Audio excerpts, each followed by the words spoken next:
Bonsoir et bienvenue dans le Journal de l'Afrique. Voici les titres de cette édition. Le retour tant attendu de Riek Machar à Djouba. Il a prêté serment et redevient vice-président du Soudan du Sud. C'était l'une des conditions de l'accord de paix, mais ce retour de l'ex-chef rebelle est loin de tout régler. Un autre conflit, celui du Burundi qui dure depuis 1 an. Les premières manifestations en avril 2015 voulaient empêcher Pierre Nkurunziza de se représenter. Finalement réélu, le conflit ne s'est pas atténué. Pire, les exactions et les attaques ciblées continuent. Retour sur cette année de crise dans un instant. Et puis Patrice Talon qui appelle la France à l'aide. Le président béninois a été reçu par François Hollande à l'Élysée. Il a qualifié le Bénin de désert de compétences et prié le président français de relancer l'aide au Bénin. Mais avant de développer ces titres, nous commençons par cette attaque au Cap-Vert. 11 personnes ont été retrouvées mortes dans une base militaire de Praia, la capitale. 8 militaires, dont 3 civils. L'hypothèse terroriste a vite été écartée. Mais l'archipel, ce soir, est en état d'alerte. Nous en parlons avec sur place le journaliste Alfredo Pereira. Alfredo, bonsoir. Le ministre de l'Intérieur vient de terminer sa conférence de presse. Les autorités capverdiennes parle d'un acte isolé. Quelles sont les informations dont vous disposez ce soir? Bonsoir. Le ministre de l'Intérieur vient de parler et les infos qu'on a pour le moment, c'est que c'est un acte isolé. Donc ça n'a rien à voir avec le narcotrafic. C'est surtout ce qu'on pense pour le moment, c'est que peut-être c'est un des soldats qui pour le moment donc est disparu, qui peut-être a tué ses compagnons. Donc les infos qu'on a pour le moment, ce sont des infos parce que pendant toute la journée, on avait des informations que c'était peut-être un attentat à cause du narcotrafic de la drogue, mais ce qu'on sait maintenant, les infos qu'on nous a passées, que le ministre nous a passées, c'est que c'est peut-être quelque chose qui a une motivation personnelle. Il y a donc un homme ce soir qui est recherché, un militaire. Quelles sont les mesures de sécurité qui ont été prises à Praia, la capitale, et dans le Cap-Vert en général, qui est un pays très touristique?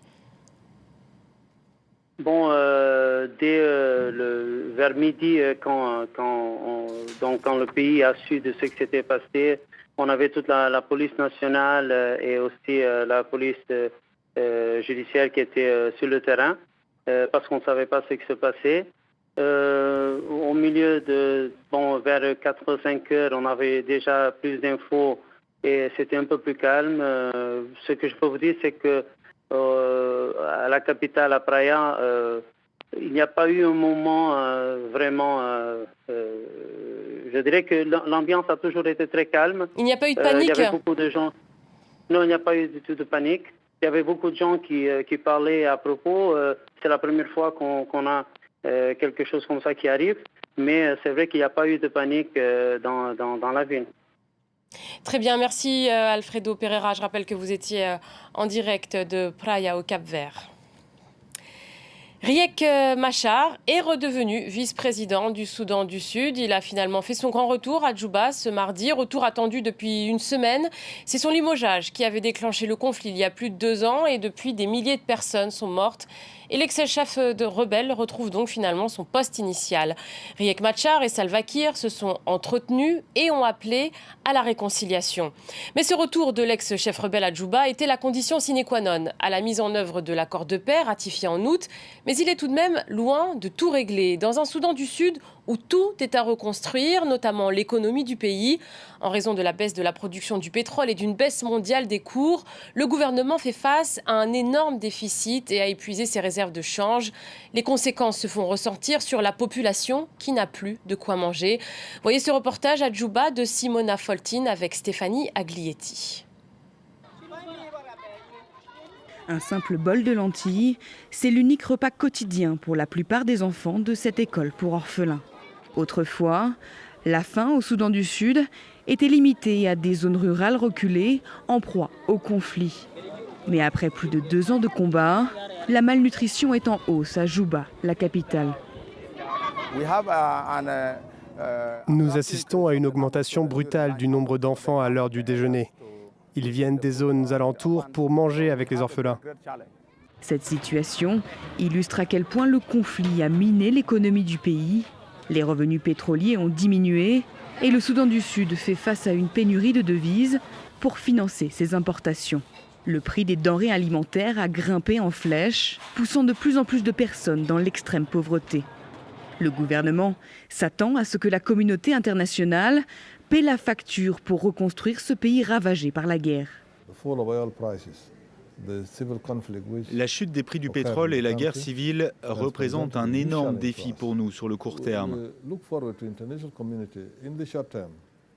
Nous nous tournons vers la communauté internationale pour soutenir les secteurs vitaux de l'économie, par exemple l'agriculture, l'éducation et la santé. Mais les pays donateurs ont déjà injecté des milliards d'euros. Ils veulent en priorité que le gouvernement lutte contre la corruption et investisse dans le développement. Même avant le conflit, lorsque la manne pétrolière était abondante, le gouvernement soutenait peu les programmes économiques et sociaux. Cette école n'a par exemple jamais reçu de soutien du gouvernement. Nous n'avons pas de maison, ni de vêtements. À l'école, c'est pareil, nous n'avons pas de matériel, pas de bureau, pas d'uniforme. Nous n'avons rien. Pour l'instant, le Programme alimentaire mondial fournit le déjeuner pour permettre à l'école de fonctionner. Mais bien plus sera nécessaire pour offrir à ses enfants et au Soudan du Sud l'espoir d'un avenir meilleur. Ils s'appelaient Elvis et Jean et ils ont été les premières victimes de la violente crise au Burundi, tués il y a tout juste un an lors d'une manifestation à Bujumbura contre un troisième mandat de Pierre Nkurunziza. Depuis, le Burundi sombre dans la violence et les médiateurs internationaux ont bien du mal à trouver une issue au conflit. Retour sur cette année de crise avec Nicolas Germain. Dès le lendemain de l'annonce de la candidature de Pierre Nkurunziza, de nombreux Burundais sont descendus dans la rue. Pour eux, pas question qu'ils briguent un troisième mandat. C'est un coup d'État constitutionnel. Il bafoue les accords d'Arusha qui ont été signés après un conflit qui a fait 300 000 morts. Il faut que le président se ressaisisse pour changer cette situation. Et dès le premier jour des manifestations, 2 jeunes sont tués par balle. C'est le début d'un cycle de violence qui dure depuis un an. Le 13 mai, tentative de coup d'État du général Nyambaré. Il s'exprime sur France 24. Vous savez, quand vous regardez ce qui se passe dans ce pays, l'office s'est dans ces 2 dernières semaines, il n'y avait pas d'autre voie. Je vous remercie. Mais le putsch échoue, il prend la fuite et le régime se durcit. Certains dignitaires, comme le vice-président Gervais Rufyikiri, dénoncent des menaces et partent en exil. Après une élection controversée, Pierre Nkurunziza est réélu, mais quelques jours après le vote, le numéro 2 du régime, le général Adolphe, est tué. C'est le début d'une série d'assassinats ciblés dans les 2 camps. Cette même semaine, le correspondant de RFI, Esdras Dikoumana, est tabassé et le principal défendeur des droits de l'homme, Pierre Claver Bonimpa, est blessé par balle. Dans un contexte tendu, la prestation de serment du président est annoncée à la dernière minute. Je m'engage à combattre toute idéologie impatrie de génocide et d'exclusion. Et pourtant, l'ONU dira quelques mois plus tard craindre précisément un génocide au Burundi. La journée la plus violente sera le 11 décembre. Des camps militaires sont attaqués. Une répression brutale s'ensuit. Au moins 79 personnes sont tuées. Le dernier assassinat ciblé remonte à lundi, celui du général Kararuza. D'après l'ONU, plus de 500 personnes ont été tuées au Burundi depuis un an. Les violences ont aussi contraint 270 000 personnes à fuir leur maison, souvent pour se réfugier dans les pays voisins. Et depuis un an, ce sont plus de 200 000 Burundais qui ont fui leur pays et ils sont environ 70 000 réfugiés au Rwanda. À Kigali, la capitale particulièrement, c'est là que s'est retrouvée une partie importante de l'opposition, mais aussi des journalistes et des acteurs de la société civile. Alors ces hommes et ces femmes ont organisé une série d'événements pour commémorer cette année de crise au Burundi. Thaïs Brook, notre correspondant à Kigali, a suivi une des cérémonies. Un an jour pour jour après le début des manifestations, les Burundais réfugiés à Kigali veulent marquer le coup. Ils ont organisé une messe dans cette église ici dans le quartier de Kimironko à Kigali. Une messe notamment pour célébrer les martyrs, disent-ils, et notamment ce jeune homme qui est mort le 26 avril 2015, c'est-à-dire le premier jour des manifestations à Bujumbura, mais une messe aussi pour qu'on ne les oublie pas. En effet, ils sont déjà plus de 270 000 à avoir fui le Burundi. Et enfin, c'est une messe comme un appel du pied fait à la communauté internationale. Nous regrettons fortement les hésitations de la communauté internationale face aux cris des Burundais qui continuent à demander la protection, à être protégés. Et c'est notre droit et c'est la même protection que les Burundais offrent à plusieurs situations du monde. Et il est vraiment ridicule qu'aujourd'hui, on pense que 20 militaires ou 20 policiers puissent venir arrêter le génocide politico-ethnique qui prévaut au Burundi. La référence faite par ce défenseur des droits de l'homme renvoie à un rapport du secrétaire général des Nations Unies qui étudie la possibilité d'un déploiement policier sur le sol burundais. En parallèle, il y a eu d'autres événements aujourd'hui à Kigali dans le cadre de ces 1 an de la commémoration de début de la crise, notamment une synergie entre les journalistes en exil ici à Kigali. Ils continuent d'essayer d'informer au Burundi, notamment via les réseaux sociaux. Ces différents événements ont aussi une autre explication, une autre raison. C'est un moyen pour eux de se rassembler car face à une crise qui dure, beaucoup ici commencent à désespérer. Le nouveau président du Bénin, Patrice Talon, était reçu par François Hollande à l'Élysée. Les deux chefs d'État se sont entretenus sur la coopération entre les deux pays, notamment en matière d'économie et de climat. Mais Patrice Talon a surtout souligné que le Bénin est un pays pauvre et qu'il aurait besoin du soutien de la France pour se développer. Écoutez. J'ai l'ambition,